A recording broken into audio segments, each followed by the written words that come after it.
Hello, good evening friends. कैसे हैं आप सब। वीडियोस आपके पास शायद देरी से आ रही हैं मेरी तरफ से। थोड़ा शेड्यूल थोड़ा सा बिजी है, उसके लिए मैं माफ़ी मांगता हूँ आप सबसे। तो आपकी ट्रेनिंग में शायद कल शाम तक या संडे तक हमारी ट्रेनिंग सारी क्लोज़ हो जाएंगी। मंडे से हम सब वर्किंग पे आ जाएंगे। मंडे से हमें सीधा काम करना है। तो अब मैं आपको बताने जा रहा हूँ, जैसे मेरी लास्ट वीडियो में आपसे बात हुई थी सबसे, कि हम काम करेंगे रेसिडेंशियल सेक्टर पे। रेसिडेंशियल प्रॉपर्टीज़ हमें बेचनी है। तो रेसिडेंशियल प्रॉपर्टीज़ जो बेचनी है, इसमें मैं आपको बता देता हूँ। जैसे पिछली वीडियो में मैंने बताया कि हमारे पास 1 BHK, 2 BHK, 3 BHK, इस तरह 4 BHK पेंट हाउसेस फ्लैट्स होते हैं। तो हमें उन्हें सेल आउट करना है। तो मैं आज आपको जो मैं बता रहा हूँ वो मैंने लास्ट वीडियो में बोला था। मैं इसका आपको एक स्क्रिप्ट दे दूँगा, उसमें से आप पढ़ भी सकते हैं इजीली। लेकिन ये है कि आपको समझ में आ जाएगा कि हाँ, ये चीज़ होती है, मैं समझाना चाह रहा हूँ आपको। बाकी तो ये सब चीज़ आपको पॉइंट सब कुछ रिटर्न में मिल जाएगा। तो अभी हम एक एग्जांपल ले लेते हैं। सपोज़ करें कि कोई 2 BHK फ्लैट का एक एग्जांपल, कि हम कहीं परचेज़ करने जाते हैं एज ए कस्टमर या एज ए हमें समझाना है। तो सपोज़ कर लेते हैं, एक होता है साइज़। सबसे पहले एक प्रॉपर्टी का साइज़ होगा। तो 2 BHK कोई बंदा फ्लैट ख़रीदने गया, तो साइज़ है उसका 1000 स्क्वायर फीट, 1000 स्क्वायर फीट। फिर उस इसको बोलता है साइज़, ठीक है। सेकंड होता है फिर रेट पर स्क्वायर फीट। पे साइज़ मिल गया हमें, और रेट क्या है, रेट है सपोज़ करो वहाँ पे 3000 रुपये स्क्वायर फीट। तो फिर हमारी जो निकल के आएगी कॉस्ट, बेसिक कॉस्ट, जिसको हम बोलते हैं रियल एस्टेट में BSP, बेसिक सेल प्राइस। तो हमारी बेसिक सेल प्राइस कॉस्ट आ गई 1000 स्क्वायर फीट का फ्लैट, 3000 रुपये स्क्वायर फीट की रेट। तो हमारी कॉस्ट आ गई 30 लाख रुपये। ये हमारे फ्लैट की बेसिक कॉस्ट हो गई। उसके बाद सेकंड होता है, ये बेसिक कॉस्ट हमारे पास आ गई। इसके बाद में बिल्डर्स के एडिशनल चार्जेस होते हैं जो वो चार्ज करता है क्लाइंटों से, जिसमें हमारा स्टार्ट हो जाता है जैसे पार्किंग। अब पार्किंग ओपन है, कवर्ड है या मैकेनिकल है, तो सबके रेट अलग होंगे। तो वो चार्जेस जुड़ जाएंगे उस कॉस्ट के अंदर। और एडिशनल में सपोज़ करो ओपन पार्किंग है 1 लाख रुपए की, कवर्ड है 2 लाख रुपए की, और मैकेनिकल है 1.5 लाख रुपए की। तो क्लाइंट जो भी चूज़ करेगा वो उसमें ऐड ऑन हो जाएगा। फिर आ जाता है क्लब मेंबरशिप। सपोज़ करो बिल्डर ने क्लब मेंबरशिप की कॉस्ट रखी है 50,000 रुपये। तो क्लब की मेंबरशिप जो है वो उसको पे करनी पड़ती है कस्टमर को। कुछ बिल्डर के यहाँ पे ये ऑप्शनल होती है और कहीं कहीं मैंडेटरी होती है, वो डिपेंड करता है क्या बिल्डर का सिस्टम है। फिर वो चार्ज करता है कस्टमर से इलेक्ट्रिक के चार्जेस, कितने किलोवाट का बिजली का कनेक्शन वो कस्टमर को दे रहा है। तो वो पर किलोवाट के हिसाब से होता है। सपोज़ करो बिल्डर ने चार्जेस रखे 10,000 रुपये पर किलोवाट। तो कोई क्लाइंट ने 2 BHK फ्लैट लिया, 5 किलोवाट का वो बिजली का कनेक्शन लेता है, तो 50,000 रुपये उसके हो गए। 10,000 रुपये पर किलोवाट इंटू 5, 50,000।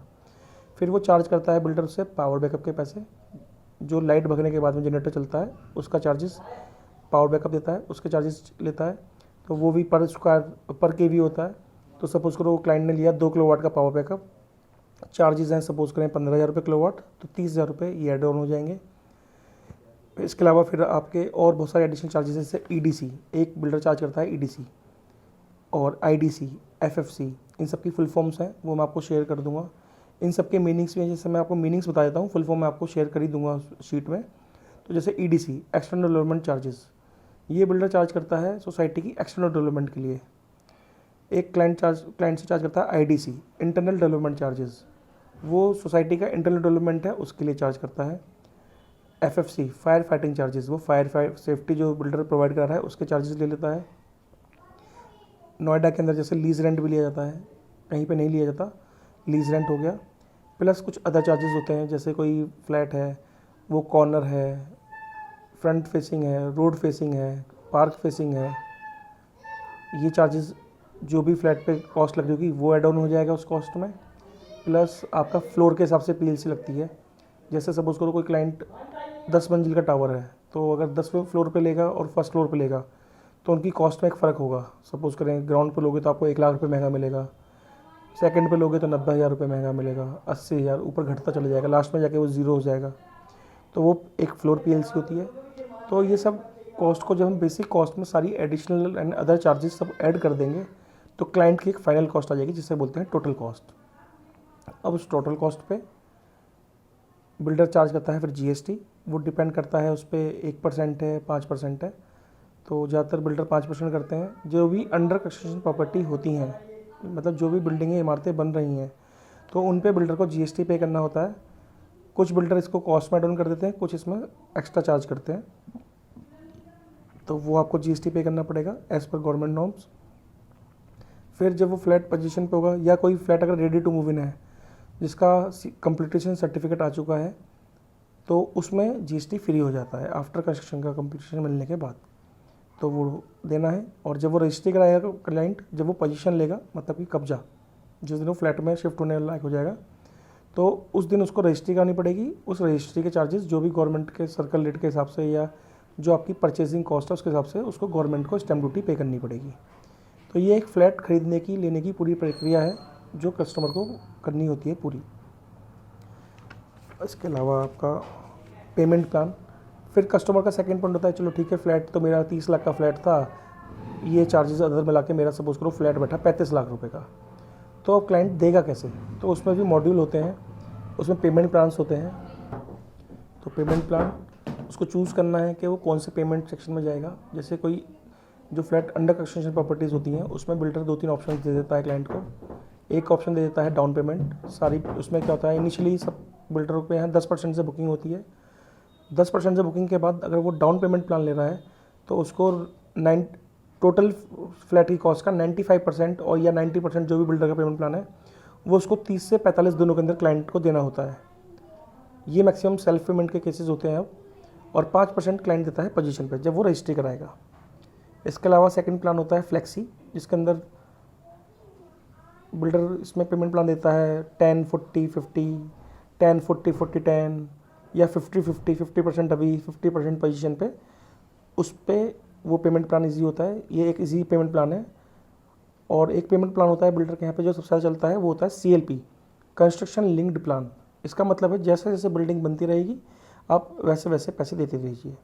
उसमें बैंक भी उसी तरह से लोन करता है, जैसे जैसे बिल्डिंग बनती रहती है। जैसे सपोज करो गड्ढा खुदा तो उस पर बिल्डर ने बुकिंग पे 10% ले लिए, गड्ढे खुदने पे 10% ले लिए, फिर फर्स्ट फ्लोर डला जब ले लिए, सेकंड फ्लोर डला जब ले लिए, फिफ्थ फ्लोर डला या टॉप फ्लोर का स्लैब डल गया जब, या जब वो ईंट का काम चालू कर देगा जब, फिनिशिंग चालू कर देगा जब, या बिजली का काम जब चालू करेगा जब, तो वो उसके हिसाब से पेमेंट प्लान होता है। जैसे जैसे काम होता रहेगा बिल्डिंग में उस हिसाब से पेमेंट जाती रहेगी। तो ये पूरा एक प्रक्रिया है। चेक बिल्डर के नाम से जाता है। जो भी बिल्डर जिस प्रोजेक्ट पे भी हम काम करेंगे तो उस बिल्डर का प्रोजेक्ट पूरा नाम होगा और वो उसके नाम पे चेक हम लेंगे। चेक या आरटीजीएस दोनों तरह से बिल्डर पेमेंट ले लेता है। बुकिंग के ये पूरा प्रोसेस है जो हमें पूरा करना है, पूरा हमें पता होना चाहिए क्या होता है कैसे होता है। इसके अलावा एक क्वेश्चन जो सबसे ज़्यादा आपके पास आएगा कि क्या आपका प्रोजेक्ट रेरा अप्रूव्ड है? तो हाँ, आज की डेट में कोई भी प्रोजेक्ट बिना रेरा के सर्टिफिकेशन के लॉन्च ही नहीं होता। रीज़न क्या है, रेरा 2016 में आ गया था, जिसमें यह है कि अब क्या सिस्टम है कि आपको कोई भी बिल्डर अपना नया प्रोजेक्ट अगर लेके आता है तो उसको अपना प्रोजेक्ट को, ये एक रेरा का मैं फुल फॉर्म बताता हूँ आपको, रियल एस्टेट रेगुलेशन एक्ट। इसके अंदर क्या होता है कि हर बिल्डर को अपना प्रोजेक्ट रजिस्टर्ड कराना होता है। उसमें बिल्डर बताता है कि मैं ये इतना, मेरा इतना बड़ा प्रोजेक्ट है, मैं इतने फ्लैट इसके अंदर बनाऊँगा, इस तरीके से बनाऊँगा और इतने टाइम फ्रेम में मैं इनको पूरा कर दूँगा। तो अगर बिल्डर टाइम से नहीं बनाता है तो गवर्नमेंट उस पर पूरी निगाह रखती है और उस पर पेनल्टी भी लगाती है। और क्या होता है, पहले क्या करते थे बिल्डर के, कोई पेमेंट आई तो उसको अपने तरीके से खर्च कर लेते थे। कहीं ज़मीन खरीद ली या कहीं अपनी गाड़ी खरीद ली या कहीं खर्च कर दिए, उस पैसे का रोटेशन करते रहते थे। अब जब से रेरा आया है उससे फ़ायदा ये है क्लाइंट को भी कि उसका पैसे का गलत इस्तेमाल नहीं होगा। अब रेरा के आने से क्या होता है कि एक बिल्डर का एक एस्क्रो अकाउंट खुलता है। सपोज करो किसी क्लाइंट ने 100 रुपये बिल्डर को दिए तो उसमें 30 रुपये बिल्डर यूटिलाइज़ कर सकता है अपने एक अलग अकाउंट से, 70 रुपीज़ उसको एक अलग अकाउंट में डालने पड़ेंगे। तो जो 70 रुपीज़ हैं वो उसको सिर्फ बिल्डिंग के कंस्ट्रक्शन में ही लगाने हैं। उसको बिल्स प्रॉपर मैनेज करने होंगे। उसकी पूरी ऑडिट होती है गवर्नमेंट की तरफ से कि वो 70% गवर्नमेंट देखती है कि 70% पैसा जो आ रहा है कस्टमर से वो सिर्फ बिल्डिंग बनाने के काम में ही इस्तेमाल होना चाहिए। बाकी 30% पैसे को बिल्डर अपने हिसाब से, चाहे अपने एम्प्लॉयज़ की सैलरी दे, चाहे अपने खर्चे करे, चाहे कहीं भी यूज़ करे, उससे गवर्नमेंट को लेना देना नहीं है। तो ये इससे फ़ायदा ये है कि बिल्डिंग टाइम से कंप्लीट होगी। जब वो पैसे का गलत इस्तेमाल नहीं कर पाएगा तो बिल्डिंग बनाने में लगाएगा तो टाइमली डिलीवरी होगी प्रोजेक्ट की। तो ये एक बहुत बढ़िया फ़ायदा है और सारे प्रोजेक्ट मैक्सिमम रेरा अप्रूव्ड हैं और इसमें कस्टमर को सेटिस्फेक्शन रहता है हाँ कि मेरा प्रोजेक्ट मुझे टाइमली डिलीवरी मिल जाएगी। ये बेनिफिट्स है। पोजीशन एक टाइम होता है, आज प्रोजेक्ट बन रहा है तो उसकी पोजीशन डेट बिल्डर देता ही है। सपोज़ करो आज आप मेरे से फ्लैट बुक कराने आते हैं, मैं कहता हूँ आपको मैं 2022 में दूंगा, 23 में दूंगा, कब दूंगा, तो वो मेन पॉइंट्स हैं। तो ये हमारी फ्लैट की पूरी प्रक्रिया है, ये हमने समझ ली है। सेकंड, हम प्लॉट के अलावा हम देखेंगे इसमें स्टूडियो अपार्टमेंट, उसकी प्रक्रिया स्टूडियो अपार्टमेंट, उसकी प्रक्रिया सेम फ्लैट की तरह है, बस फ़र्क ये है कि स्टूडियो अपार्टमेंट में क्या होता है कि जैसे फ्लैट में कमरा होता है, किचन होती है, टॉयलेट्स होते हैं, ड्राइंग रूम होता है, बेडरूम होता है, स्टूडियो अपार्टमेंट में पूरा एक होटल का कमरा होता है। बेका इसी तरह जाएगा, बस वो उसके अंदर जो है वो पूरा होटल का कमरा होता है, उसमें टॉयलेट होता है, बालकनी होती है, एक बड़ा रूम होता है जिसके अंदर वो आपका पूरा बेड, सोफ़ा सब कुछ एक ही जगह लगा रहता है, वो हमारे स्टूडियो अपार्टमेंट्स होते हैं। इसके अलावा जो हम सबसे ज़्यादा सेल करेंगे या जो सबसे ज़्यादा डिमांड में रहता है वो रहता है प्लॉट्स। प्लॉट्स की सिंपल सी कैलकुलेशन है, सबको शायद पता भी होगा। प्लॉट की कैलकुलेशन होती है गज में, मैक्सिमम क्लाइंट गज में जानते हैं, प्लॉट कहते हैं भाई कितने गज का प्लॉट है या आपका मकान कितने गज का है। तो प्लॉट में भी सिंपल वही फंडा है, पहले एरिया, प्लॉट का साइज़ क्या है, गज क्या है। कहीं कुछ जगह पे स्क्वायर फीट में भी प्लॉट बिकता है, जैसे हरिद्वार में बिकता है मैक्सिमम, और हमारे यहाँ यूपी वेस्ट में ज़्यादातर गज में बिकता है। रजिस्ट्रियाँ ज़्यादातर हर चीज़ की मीटर में होती हैं, रजिस्ट्री मतलब जो अथॉरिटी में होगी वो हमेशा मीटर में होती है, लेकिन जो सेल आउट होता है प्रोजेक्ट वो हमेशा गज में होता है। तो प्लॉट सपोज़ कर लेते हैं, आप एक कहीं गए तो 100 गज का प्लॉट है, तो आपको पता है आपके प्लॉट का साइज़ है 100 गज। अब उसका एक रेट होगा, सपोज़ करो वहाँ प्लॉट का रेट चल रहा है 20,000 रुपये गज, तो 20,000 रुपये गज से 100 गज का प्लॉट आपका हो गया 20 लाख रुपये का। इसके अलावा अगर बिल्डर का है या तो जो एडिशनल चार्जेस होते हैं कुछ जगह वो भी होते हैं, डिपेंड करता है कि बिल्डर काट रहा है, लोकल बंदा काट रहा है प्लॉटिंग को, तो उसमें वहाँ पे क्या सर्विसेज दे रहा है, तो उसके हिसाब से वो चार्जेस भी लगा सकते हैं। तो प्लॉट की बेसिक कॉस्ट जैसे मैंने बताया 20 लाख का प्लॉट हो गया, प्लस जो भी एडिशनल चार्जेस होंगे वो ऐड हो गए, तो वो आपकी टोटल प्लॉट की कॉस्ट आ जाएगी। ये हो गया आपका एक पॉइंट। और इसके अलावा हाँ एक पॉइंट है कि आपका जो फ्लैट हम बेच रहे हैं वो हम बेचते हैं स्क्वायर फीट में। अगर कोई क्लाइंट आपसे पूछता है कि कितने गज में है, तो आपको कैसे पता चलेगा? तो इसके लिए सिंपल सा क्या करना होता है, जो भी फ्लैट का साइज़ है, सपोज़ कर लेते हैं, मैं मान लेता हूँ उस फ्लैट का साइज़ है 900 स्क्वायर फीट, तो 900 स्क्वायर फीट का आपका साइज़ हो गया फ्लैट का, तो गज में करेंगे तो उसको डिवाइड कर देंगे 9 से।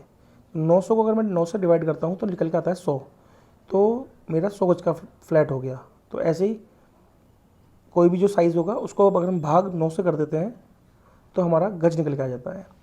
दूसरा इसमें एक पॉइंट होता है, जो हम एरिया बेचते हैं फ्लैटों में वो बेचते हैं एक सुपर एरिया। हमेशा हम फ्लैट में जो भी डील करते हैं मैक्सिमम वो सुपर एरिया पे करते हैं। और सुपर इसमें क्या होता है, रियल एस्टेट में सुपर एरिया होता है, कवर्ड या बिल्टअप एरिया, इसको एक ही बात बोलेंगे, ये होता है। एक होता है कारपेट एरिया। तो सुपर एरिया क्या होता है, जब बिल्डिंग पूरी बनती है तो उसमें कॉमन एरिया छोड़ा जाता है, लिफ्ट लॉबी छोड़ी जाती है, लिफ्ट की जगह छोड़ी जाती है, स्टेयर केस की जगह छोड़ी जाती है, तो ये सब एरिया को मिला के अगर हम फ्लैट बेचते हैं तो वो सुपर एरिया होता है। लेकिन अगर हम घर को उसकी दीवारों से नापेंगे, दीवार के आउटर सरफेस से दीवारों को जोड़ लेंगे और फ्लैट के अंदर का एरिया जोड़ लेंगे, तो ये होता है हमारा कवर्ड एरिया या बिल्टअप एरिया। और अगर हम फ्लैट को अंदर नापेंगे, अंदर की दीवार से दीवार, तो वो निकलता है कारपेट एरिया। तो ऑलमोस्ट कारपेट एरिया हमेशा सुपर एरिया का जो ट्रेंड यहाँ चलता है 20 से 30% तक लेस मिलता है कारपेट एरिया सुपर एरिया से। तो अगर सपोज करो कोई कस्टमर 1000 स्क्वायर फीट का फ्लैट खरीद रहा है तो उसको इस्तेमाल करने के लिए 700 से 750 स्क्वायर फीट एरिया ही मिलता है फ्लैट के अंदर। फिर अंदर का एरिया, फिर ऐड कर देंगे दीवार का एरिया तो बिल्टअप एरिया, ऐड कर देंगे बाहर का कॉमन एरिया तो हो जाएगा सुपर एरिया। तो बिल्डर हमेशा सुपर एरिया पर चार्ज करता है, लेकिन हमें कारपेट एरिया भी पता होना चाहिए। और आजकल वो मैंडेटरी हो गया है ब्रोशर पर छापना, जो बिल्डर ब्रोशर देता है कि कारपेट एरिया कितना है या बिल्टअप कितना है और सुपर कितना है। तो आज के डेट में क्लाइंट को पता होगा मैं खरीद क्या रहा हूँ और मुझे मिलेगा क्या। तो ये आपके पॉइंट्स आ जाएंगे, सुपर, कवर्ड और कारपेट के क्लियर हो गए। Payment plan, DP, flexi, CLP ये क्लियर हो गए। प्लस जितने एडिशनल चार्जेस हैं वो सब मैंने आपको बता दिए हैं। ये शीट मैं आपको अभी शेयर करूँगा बना के इसको वर्ड पे, ताकि आपको समझने में कोई दिक्कत ना आए।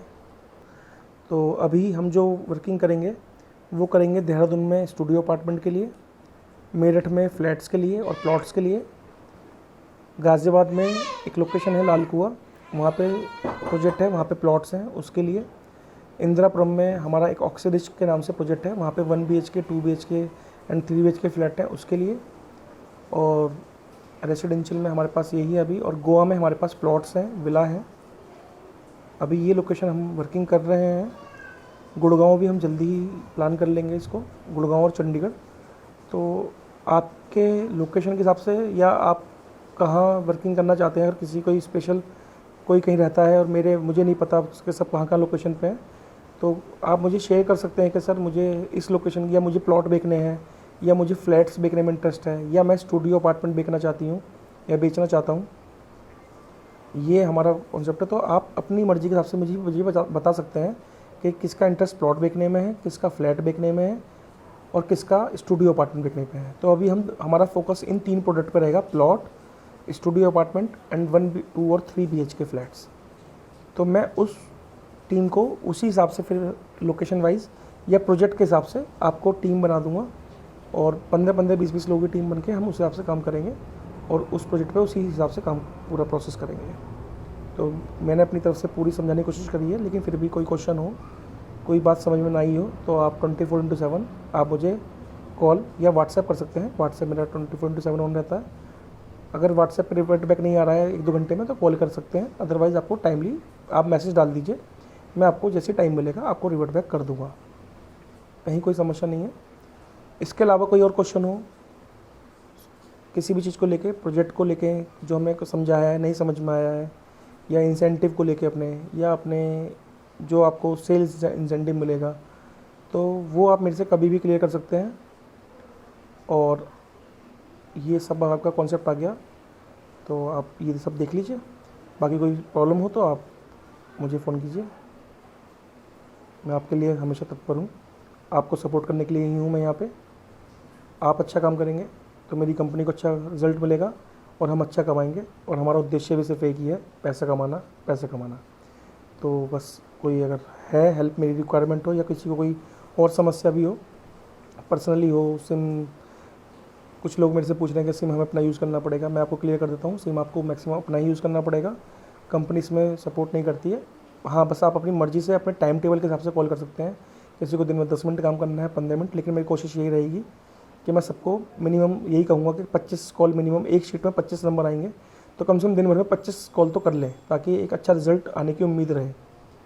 अगर दिन में 2 ही कॉल करोगे तो रिजल्ट आने की उम्मीद भी बहुत ही कम हो जाएगी। तो अगर आप 25 से 50 कॉल करेंगे, अपना 1 घंटा अगर दे देंगे इस कंपनी को, इस काम को, तो मैं आपको 100% श्योर करता हूँ महीने में हम कम से कम 50,000 60,000 रुपये कमा सकते हैं। अच्छी लाइन है। सेकेंडली, अगर किसी का इंटरेस्ट, अभी हम कमर्शियल पे भी जाएंगे, तो मैं थोड़ा सा आपको ब्रीफ कर देता हूँ। कमर्शियल प्रोजेक्ट्स भी हमारे पास हैं। किसी का अगर इंटरेस्ट है कि सर मुझे तो दुकानें बेचनी है, क्योंकि हमारा कमर्शियल में मॉल की दुकानें बेचते हैं हम, और ऑफिस स्पेसेस बेचते हैं। तो किसी को इस तरह में, किसी का भाई जो, अब मुझे नहीं पता, कुछ मेंबर्स में फ्रेशर्स हैं, कुछ 12th पास हैं, कुछ ग्रेजुएट हैं, कुछ पोस्ट ग्रेजुएट हैं। तो अपनी एजुकेशन क्वालिफिकेशन या अपनी वर्क एफिशिएंसी के हिसाब से आप मुझे बता सकते हैं कि सर मैं कुछ इस तरह का प्रोडक्ट चाह रही हूँ, और मैं इस तरह का प्रोडक्ट सेल करना चाहती हूँ, या मैं इसमें कंफर्ट हूँ, या मैं इसमें नहीं हूँ, या मैं सिर्फ इस लोकेशन पे कंफर्ट हूँ, या मैं सिर्फ फ्लैट बेचने में कंफर्ट हूँ, या प्लॉट बेचने में, या कमर्शियल बेचने में। तो जैसे भी आपकी कोई हो रिक्वायरमेंट, आप मुझे शेयर कर दीजिए मेरे व्हाट्सएप नंबर पे। मैं आपको उसी हिसाब से आगे का ट्रेनिंग, और आपको उसी की प्रोडक्ट की एक्सक्लूसिव ट्रेनिंग और उसकी ड्राफ्टिंग सारी भेज दूँगा। क्या बोलना है, क्या नहीं बोलना है, वो आपको पूरी शीट मिल जाएगी।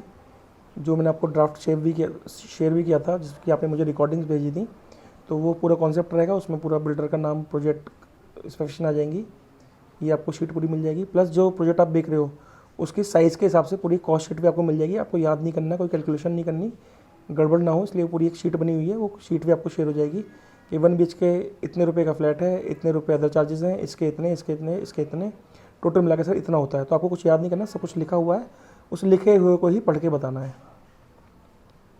तो वो सब चीज़ें आपको शेयर हो जाएंगी। तो होप सो आप अच्छा करें। बस thank you for support me. Thank you. Good evening.